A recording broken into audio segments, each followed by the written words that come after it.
right, ladies and gentlemen, we are back to do another video. I am here to give you my final thoughts on a book that I just finished, and that book is Dark Bloom, and it was written by Molly Macabre. It was released in 2024. The version I had was 325 pages, give or take, and this is a post-apocalypse novel. I found this book from watching a video about a week or so ago from Already Overbooked. He was doing a review on it.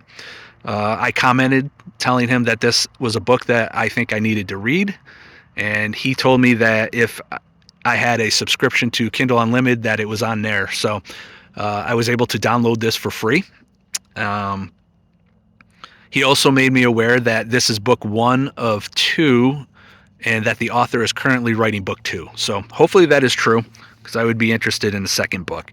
The other thing I found out today was that Rowdy Player One just finished this book as well, and he did a review on it. So feel free to check out either one of their channels or both of their channels and see what they had to say about this book. We're just going to get into it.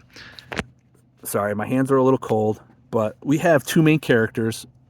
We have Kate, who is basically been living in her own personal hell for about a year. She is just escaping from a nightmare and is unaware of what has happened to the world. So she goes from one hell to the next. But what I will say is the hell she was living was probably actually worse than finding yourself in a zombie apocalypse. So yeah, it's pretty awful. And then our next character, Nick, we find him basically self-immersed in sorrow, depression, just not in a good spot. And he is also unaware that the world has fallen apart. His is a little more ridiculous as to how he finds out. But basically you have two characters who are broke emotionally, physically, and they have now realized that they are in a world that is broke. So things go from bad to worse, and the story starts off that Kate is in a situation where she is in some danger, and Nick happens to be in the right place at the right time. And that is how our characters meet.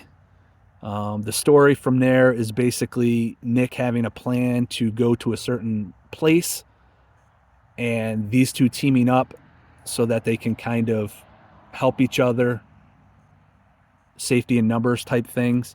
But the problem is that they have trust issues, and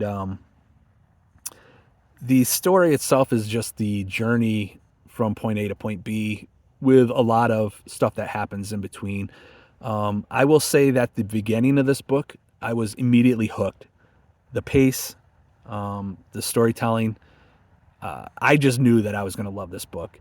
And I actually, like the first 5 chapters, maybe 6, loved this book a lot, man. I love that you had two characters that were completely broken, find each other, and they're basically going to heal each other. And it was just like a great, like, love story type thing. Like, you just felt really good. Like, you felt awful for both of these characters, but you were kind of happy that they found each other and they were kind of good for each other. You wouldn't think that two people that were dealing with such issues could, I don't know, comfort each other. But yeah, it's really good. What I would say is that in the middle, it kind of got a little too much of the, I don't want to say romance, because it wasn't a whole lot of romance, but it was just a lot of like that story, and I could have done a little less with it, even though that was one of the things I really liked about it. I kind of wish at that point there was more zombie type action. We do get that later in the book, so I'm not disappointed in that. Overall, I absolutely love this book. I can't wait for the second book to come out to see where that goes. But I don't want to give anything away. I'm pretty sure that Rowdy Player One liked this as well as Already Overbooked.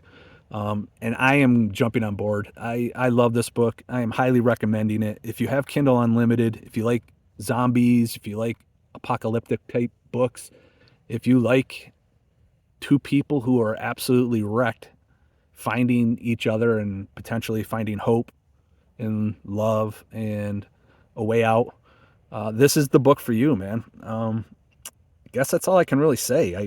I'm just going to say I really recommend this book if that's your kind of thing. If you're not into the genre, you're not going to like this book. But if you kind of like this, you might. There's some love story to it. So, hey, there you go. Where are we at? 5:30. We are going to wrap this up. Yeah, that's all I got, man. As you can see, the ice is starting to freeze over pretty nice. Maybe in a week or two, we might be able to get out here and do some ice skating. I don't know. We'll see. But yeah, if you made it this far, I appreciate it, and I will talk at you all later. All right. Bye.